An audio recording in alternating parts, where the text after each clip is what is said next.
बिस्मिल्लाहिर्रहमानिर्रहीम। अस्सलाम वालेकुम नाज़रीन, आप यूट्यूब चैनल देख रहे हैं। मैं इमरान खान हूँ। सबसे पहले आपको ज़ुल्म खलील दाद जो अमेरिका के नुमाइंदा बराए अफ़गानिस्तान रहे और इस खित्ते के लिए अमेरिका की जो है वो एक ऑफिशियल कैपेसिटी के अंदर वो काम करते रहे। डोनाल्ड ट्रंप के साथ भी काम किया, उससे पहले भी काम करते रहे और अब ये जो गवर्नमेंट है इन्होंने भी आके तब्दील नहीं किया। ज़ुल्म खलील दाद ने कुछ ट्वीट्स किए हैं। मैं ज़ाती तौर पे उनको पाकिस्तान के इंटरनल मामलात के अंदर एक मुदाखलत समझता हूँ, एक मशवरा समझता हूँ। मेरे ख्याल में हमें अपने फ़ैसले खुद करने चाहिए इससे पहले कि बाहर वाले मुदाखलत करें या बाहर वाले हमें मशवरे दें। IMF भी हमें बहुत सारे मशवरे दे रहा है, मगरबी ममालिक मशवरे दे रहे हैं, चाइना मशवरे दे रहा है, सऊदी अरब मशवरे दे रहा है। सारी दुनिया समझा रही है कि होश के नाखून लो, पाकिस्तान को मज़ीद डिवाइड का शिकार ना करो। यही मशवरे पाकिस्तान के अंदर सहाफ़ी और जो तबकात समझ बूझ रखते हैं वो भी यही बात कर रहे हैं। मिसाल के तौर पे वकला कम्युनिटी वो भी यही बात कर रही है। मिसाल के तौर पे साबिर शाकिर यही बात कर रहे हैं। अरशद शरीफ यही बात करते करते शहीद हो गए हैं। हम सहाफ़ी जो हैं सिद्दीक जान गिरफ्तार है वो भी यही बात कर रहा है। हम सारे एक ही बात कर रहे हैं कि पाकिस्तानियों को पाकिस्तान का फैसला करने दें और पाकिस्तान के फैसले बंद कमरों के अंदर ना किए जाएं। बंद कमरों में होने वाले फैसले जो साजिश के तहत किए जाते हैं वो मुल्कों को नुकसान पहुंचाते हैं।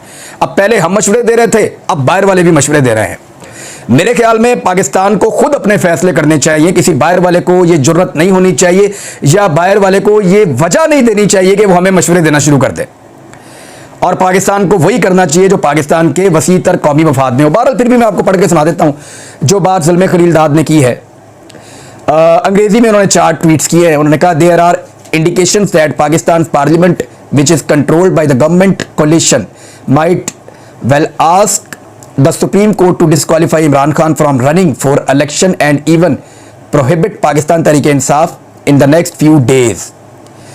वो कह रहे हैं जी ऐसे इशारे मिल रहे हैं कि पाकिस्तान की पार्लियामेंट जिस पर एक इत्तेहादी हुकूमत इस वक्त बनी हुई है वो सुप्रीम कोर्ट से कहेगी कि इमरान खान को इंतखाबात के लिए नाअहल करार दे दिया जाए और पाकिस्तान तहरीक-ए-इंसाफ को अगले चंद दिनों के अंदर जो है वो ये कोशिश कर सकते हैं कि उसको प्रोहिबिट कर दिया जाए या उसको ममनुआ जमात करार दे दिया जाए या उसको एक कलअदम जमात करार दे दिया जाए। अच्छा, ये उनकी इतला है अमेरिकन की। उसके बाद उनका ये कहना है, the government appears to have decided to set up Imran Khan as enemy number 1 of the state. Such steps will only deepen Pakistan triple crisis, political, economic and security. Already some countries have suspended planned investments. अच्छा, इस पर वो कहते हैं कि ऐसा लगता है कि हुकूमत ने इमरान खान को अपनी रियासत का दुश्मन नंबर 1 बनाने का या करार देने का फैसला कर लिया है और इस तरह के इक़दाम से पाकिस्तान के जो पहले ही 3 किस्म के मसाइल हैं जिनमें एक सिक्योरिटी का है, दूसरा जो है वो पाकिस्तान की सियासी मसला है और तीसरा जो है पाकिस्तान का माशी मसला है, इक़्तिसादी। ये पहले ही कुछ बहुत ज़्यादा है और ये मज़ीद बहरान ज़्यादा हो जाएंगे। और उनका पहले कई ममालिक ने जो पहले से मनसूबाबंदी की हुई थी पाकिस्तान में सरमायाकारी की, उसको पाकिस्तान में मुअत्तल कर दिया है। ये ज़ुल्म खलील दाद कह रहा है।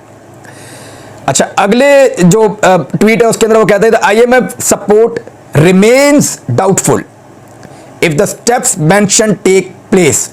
International support for Pakistan will decline further. Political polarisation and violence will likely increase. वो ये कह रहे हैं कि IMF की हमायत, जो IMF से पैसे वैसे मिलने हैं पाकिस्तान को, वो भी उन्होंने कहा मशकूक है। और अमेरिका जो है वो इशारे इस तरह के जब देता है तो एक्चुअली वो आपको बता रहा होता है कि ऐसी ये भी कर देंगे, जो एक गरीब और कमज़ोर मुल्क के लिए मुश्किल है।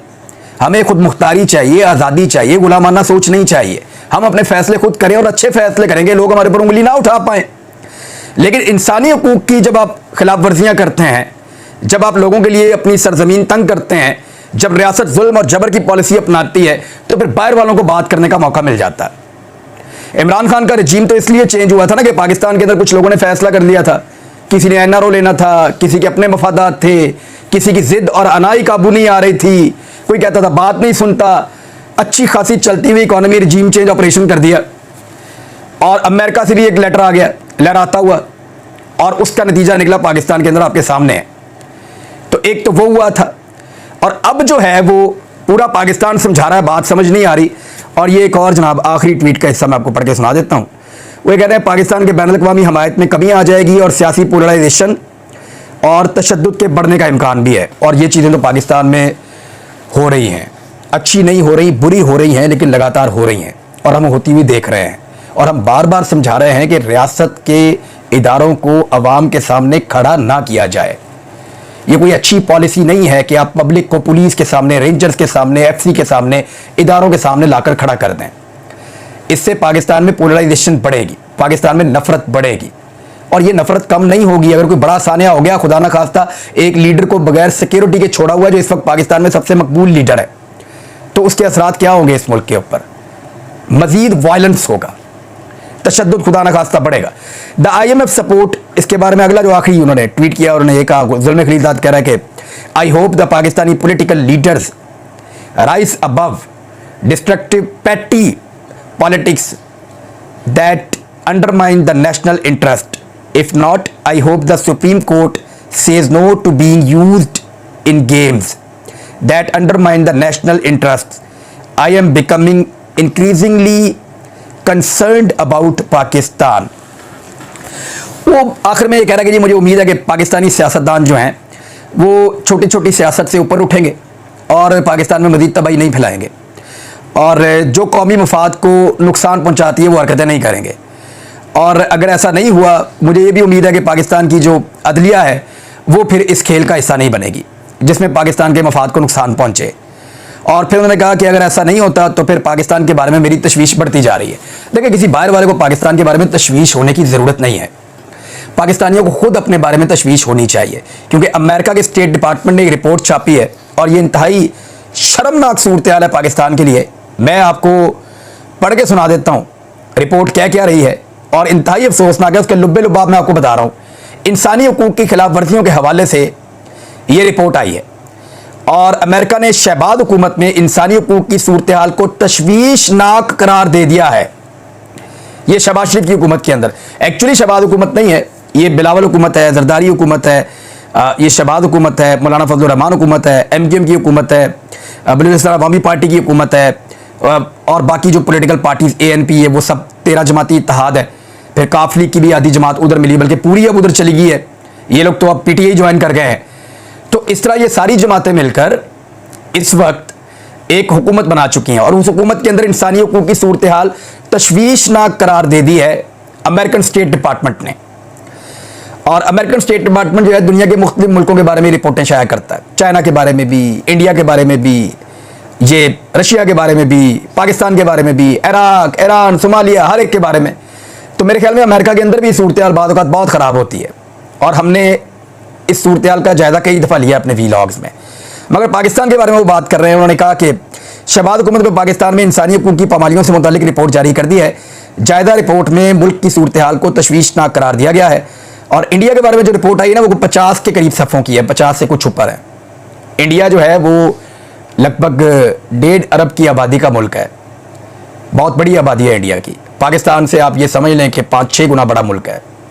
आबादी भी बड़ी, रकबा भी बड़ा, मसाइल भी बहुत ज़्यादा, वहाँ पे इंसानी हकूक़ की खिलाफ वर्जियाँ भी बहुत ज़्यादा होती हैं।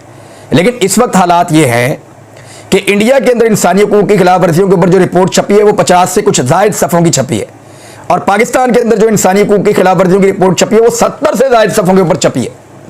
अंदाज़ा कर ले कि पाकिस्तान इस रजीम चेंज ऑपरेशन के बाद इंसानी हकूक़ की खिलाफ वर्जियों में कितना आगे निकल गया है, अनफॉर्चुनेटली। और ये रिपोर्ट जो है वो अखबारी तराशों के ऊपर, जो हक़ाइक़ सामने आ रहे होते हैं उनके ऊपर, जो दस्तयाब डाटा होता है उसकी बुनियाद के ऊपर छपती है। आप इसके ऊपर इख्तलाफ भी कर सकते हैं, मैं भी इख्तलाफ कर सकता हूँ, बहुत सारी चीज़ों पर मुझे इख्तलाफ होगा। मुझे ऐसा लगता है कि इंडिया के अंदर शायद हालात अक़लियतों के लिए ज़्यादा बुरे हैं, पाकिस्तान के अंदर उतने बुरे नहीं हैं। लेकिन पोलिटिकल अपोनेंट्स के लिए और सहाफ़ियों के लिए और मुखालिफ पोलिटिकल पार्टीज़ के लिए जो रजीम चेंज ऑपरेशन के बाद हालात पैदा किए गए वो वाकई बहुत ख़राब हैं। हमने ऐसा दौर पाकिस्तान में, मैंने अपने सहाफ़ती करियर में परवेज़ मुशर्रफ के दौर से लेकर अब तक नहीं देखा। और उससे पहले भी, यानी मेरी 40 साल की उम्र है, मैंने परवेज़ मुशर्रफ के दौर से पहले भी नवाज शरीफ का बेनज़ीर का दौर देखा। मैंने ये चीज़ें तब भी होते हुए नहीं देखी जो मैंने इस दौरे हुकूमत में पिछले 1 साल के अंदर 11 महीने के अंदर नोटिस की है। रिपोर्ट में सहाफ़ियों की गिरफ्तारी और तशद्दुद पर तशवीश का इज़हार किया गया। रिपोर्ट में लिखा गया कि 2022 में अरशद शरीफ को प्रोग्राम में तनकीद के बाद मुकदमात का सामना करना पड़ा और मुल्क को छोड़ना पड़ा। मुल्क छोड़ने के बाद अरशद शरीफ को 23 अक्टूबर 2022 को कीनिया के मज़ाफ़ाती इलाके में फायरिंग करके कत्ल कर दिया गया और कीनिया की पुलिस ने वाक़े को गलत शनाख्त का मामला करार दे दिया। अमरीकी स्टेट डिपार्टमेंट ने कहा कि अरशद शरीफ के कत्ल की अवाम ने शदीद मजम्मत की और उससे वज़ीर आज़म शहबाज शरीफ ने तहकीकात को हुक्म दिया और साथ ही सहाफ़ी इमरान रियाद और साबिर शाकिर के खिलाफ भी बगावत के इल्ज़ामात के तहत मुकदमात दर्ज कर लिए गए। अब ये कितनी शर्मिंदगी वाली बात है। और पहली दफ़ा साडा ना किसी रिपोर्ट से छप रहा है आलमी सतह पर, और क्या छप रहा है कि हमारे ऊपर बगावत के और गद्दारियों के मुकदमात हैं, यानी हम बागी हैं, हम गद्दार हैं, इसके मुकदमात हमारे ऊपर इतने ज़्यादा किए। मेरे ऊपर 2 दर्जन मुकदमात हैं पाकिस्तान में। साबिर शाकिर भाई पे भी लगभग 1 दर्जन के करीब मुकदमात हैं। वो पाकिस्तान से चले गए तो अब उन पे मुकदमात क्या देने हैं, वो होते तो उन पे और भी हो जाते। समी इब्राहिम साहब पे मुकदमात हैं, और जमील फारूकी को गिरफ्तार किया, कपड़े उतारे। अरशद शरीफ के ऊपर मुकदमात, 18 मुकदमात या 16 मुकदमात उनके ऊपर थे। इस सारी सूरत हाल में पाकिस्तान की कोई नेक नामी तो नहीं हुई है। आज सदीक जान को अंदर किया हुआ है, हम फिर उसके लिए अदालत जा रहे हैं और उसके ऊपर डाल क्या रहे हैं कि ये वो शेल छीन के ले गया पुलिस वाले से। वो भाई सदीक जान किसी से क्या छीन कर लेकर जाएगा भाई, वो रिपोर्टर है, जर्नलिस्ट है, वो अपना काम करता है, वो इंतहाई नरम दिल आदमी है, वो तो बांटने वाला आदमी है, हर एक को, सबको प्यार ही बांटता है। वो किसी के साथ उसने आज तक कोई सख्त बात नहीं की, वो ऐसा नरम दिल आदमी है। उसके ऊपर जो है वो ऐसा भोंडा इल्ज़ाम लगा दिया। फिर उसके बाद कह रहे हैं कि मुल्क के बड़े टीवी चैनल्स को बंद कर दिया गया बार बार, और 9 अगस्त को उन्होंने एयरवे की मिसाल दी है। फिर और बहुत सारी चीज़ें हैं। फिर ये भी कहा गया कि सहाफ़ियों ने बताया कि हमें मौजूदा और साबका हुकूमत पर तनकीद करने पर हरासा किया गया, धमकियाँ भी दी गई हैं। रिपोर्ट में लिखा गया कि पाकिस्तान का आइन पुरअमन इज्तिमा की आज़ादी फराहम करता है, लेकिन हुकूमत ने इन हुकूक को महदूद कर दिया है। पाकिस्तान में दफ़ा 144 बार बार लगा देते हैं और जलसों जुलूसों की इजाज़त नहीं देते। बहरहाल ये रिपोर्टें अब बाहर छपना शुरू हो गई हैं। यानी पाकिस्तान के अंदर जो गंद डाला शहबाज शरीफ साहब ने पिछले 1 साल में अपने सहूलतकारों के साथ मिलकर, पाकिस्तान की एस्टेब्लिशमेंट ने जो खेल खेला, जिसका जनरल रिटायर कमर जावेद बाजवा साहब अपने कॉलम्स के अंदर बता भी रहे हैं, यानी कॉलम में तो नहीं बता रहे, उन्होंने शाहिद मित्तला साहब से मुलाकात की है। मेरी इत्तला के मुताबिक ये 2 मुलाकातें हैं, और मेरी इत्तला के मुताबिक ये कई घंटों की मुलाकातें हैं, और मेरी इत्तला के मुताबिक ये 1 कॉलम नहीं है। मेरी इंफॉर्मेशन के मुताबिक ये ज़्यादा कॉलम्स हैं, और ये आने वाले दिनों में मज़ीद छपेंगे, और बड़े बम फटने वाले हैं आने वाले दिनों में। बहुत सारी चीज़ें मज़ीद सामने आने वाली हैं। अभी जो कुछ आपके सामने है ना, ये बहुत थोड़ा है जो जनरल रिटायर कमर जावेद बाजवा साहब ने कन्फेस कर लिया है। मैं आपको बताता हूँ कि ये हुआ क्या था, अगले वीलॉग में बताता हूँ कि ये इंटरव्यू कैसे हुआ, ये बातचीत कैसे हुई, जनरल बाजवा उस वक्त किस स्टेट ऑफ माइंड में थे, और उनको इस बात का एहसास कब हुआ कि ये बातें उन्होंने जो कर दी हैं वो उन्होंने किस वजह से कर दी थी और कैसे ये बातें हो गई थी। ये सारा कुछ मैं आपको बताऊंगा। आज बहुत सारे लोग साबित करने टुड़े हुए हैं कि शाहिद मित्तला साहब ने इंटरव्यू जो है वो ठीक नहीं किया। मैं उनको बड़ी अच्छी तरह जानता हूं, वो एक अलग तरह के जर्नलिस्ट हैं, अलग तरह की सियाफत करते हैं, और वो बहुत टाइम लेते हैं अपनी स्टोरी को मैच्योर करने में। 2 फरवरी को उनकी मुलाकात हुई थी, जिसके अंदर ये सारी इंफॉर्मेशन निकली थी जनरल बाजवा से, और उसके बाद से लेकर अब तक उन्होंने सारी चीज़ को एक तहरीर शक्ल बनाकर रखा हुआ है, एक एक फैक्ट लिखा हुआ है, और कोई इससे भाग नहीं सकता, इसको डिनाई नहीं कर सकता। कोई कहेगा जी ऑफ द रिकॉर्ड है, कोई कुछ कहेगा, कोई कुछ कहेगा, लेकिन बहुत सारे सहाफ़ी आपको मिलेंगे ऐसे जो अब ये कहना शुरू हो जाएंगे जी बाजवा साहब ने तो ये कहा ही नहीं, ये वो तो तरदीद कर रहे हैं। बहुत सारे तर्जुमान आपको मिल जाएंगे जनरल बाजवा के, लेकिन जो लोग शाहिद मित्तला साहब को जानते हैं, वो इस्लामाबाद में जर्नलिज्म कर रहे हैं बड़े लंबे अरसे से, पाकिस्तान के सारे इदारे उनको जानते हैं अच्छी तरह, वो फॉरेन ऑफिस को भी कवर कर चुके हैं और बड़े संजीदा नौयत के सहाफ़ी हैं। उनकी बहुत सारी चीज़ें इमरान खान के अगेंस्ट भी आएंगी आने वाले दिनों में, जो बाजवा, क्योंकि वो ये बता रहे हैं कि जनरल बाजवा ने ये कहा है। अब वो ठीक कहा या गलत कहा, सब अपना अपना मौक़िफ़ दे सकते हैं। बहुत सारे लोग डिनाई करेंगे जनरल बाजवा ने झूठ बोला, लेकिन बोला जनरल बाजवा नहीं है। शाहिद मित्तला साहब के बारे में सब जानते हैं कि वो किस तरह के रिपोर्टर हैं और किस तरह चीज़ें निकलवाते हैं और किस तरह से करते हैं। मैं आने वाले दिनों में आपको बताऊंगा कि इसमें और क्या कुछ आने वाला है।